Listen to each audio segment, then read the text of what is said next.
Atanu Majumdar asks, scientists are busy creating consciousness through AI. If we can create machines which are self-conscious, how can we explain Atman then? You said that in deep sleep, some consciousness is still aware of the state of deep sleep. Scientifically, it has been observed that our brains are most active when we are in deep sleep. So isn't this awareness part of that? Is there any need to have Atman for explaining this? Okay, this is what is called materialist reductionism. Scientists are busy creating consciousness through AI. No, they are not. You just have to speak to a scientist. Any scientist, anybody who's working in AI especially. So they are, what is AI doing? Look at the name, artificial intelligence, not artificial consciousness. So these the robots, the AI, all of these programs, they are all imitating, replicating certain human capacities. Intelligence, memory, decision making, even creativity. The new AI machines are doing that.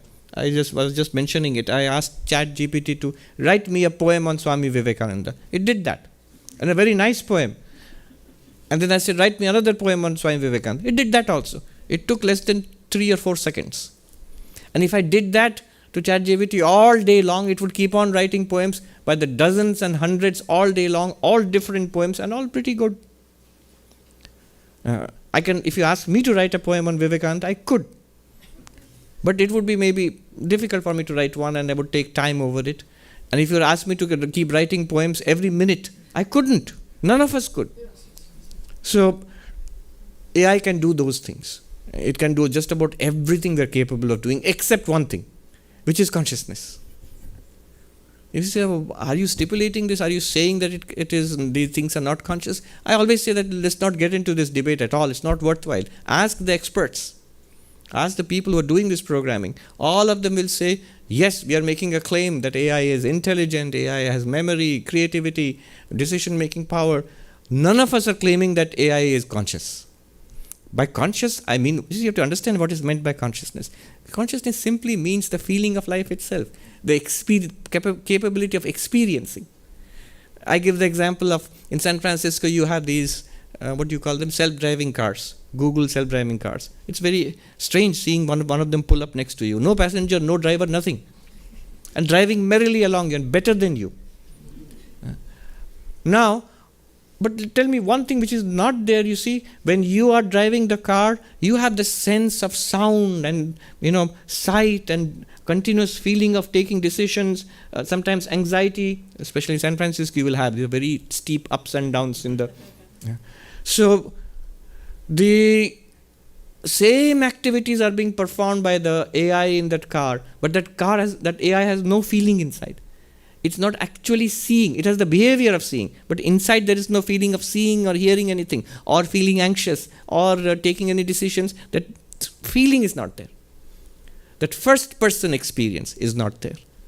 And not only it's not there, if you ask these experts, the programmers and the computer scientists, consciousness studies experts, they have no idea at all how to begin.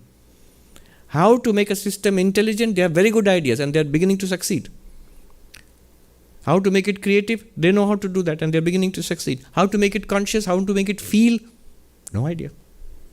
No idea. It's not that it's difficult and we can't do it yet. They have no idea at all. Where to begin? How are we ourselves feeling? And that also nobody knows. So, scientists are not engaged in making AI conscious. They have no idea how to do that. But they are interested. And then the second question was that if these machines become conscious, second part of it. You said that in... Thank you. You said that in deep sleep, some consciousness is still aware of the state of deep sleep. Scientifically, it has been observed that our brains are most active when we're in deep sleep. Yeah. So isn't this awareness part of it? Yes, so you said that there's some consciousness even in deep sleep, and now they're seeing that some parts of the brain, especially parts of the brain associated with consciousness, now they are reporting, brain scientists, that those parts are active even in deep sleep, when the subject is in deep sleep. So So what he's saying, that you are saying that, and that's true, and this is brain activity has been noticed, so that's what's generating this consciousness, but that's already assuming that brain activity generates consciousness. And you might say here, but isn't that true? That is the hard problem of consciousness. I'm not going to go into that, just Google it. What is the connection between brain activity and consciousness? Nobody knows till now. There are two theories on this. One is that in principle you cannot explain consciousness through brain activity, which is something that I subscribe to. A material process can give material results. How can a material process generate subjective experiences? Nowhere it does that. So how, this is also a material process in the brain. How will it generate subjective experiences? Nobody. There's no way of doing that. No way of explaining it also that way. However, there is a whole theory of subtle body and consciousness reflected in the subtle body. That reflected consciousness feels aware. Now, couldn't you generate a subtle body artificially? Because subtle bodies are supposed to be bodies, material, in a Sankhyan sense. So couldn't you generate a subtle body? I guess if you could do that, then it would catch a reflected consciousness. It's like making a mirror. If you are able to make a mirror, you will get a reflected face. Similarly, if you are able to make a proper subtle body someday, you will get a reflected consciousness there, which will function like a real consciousness.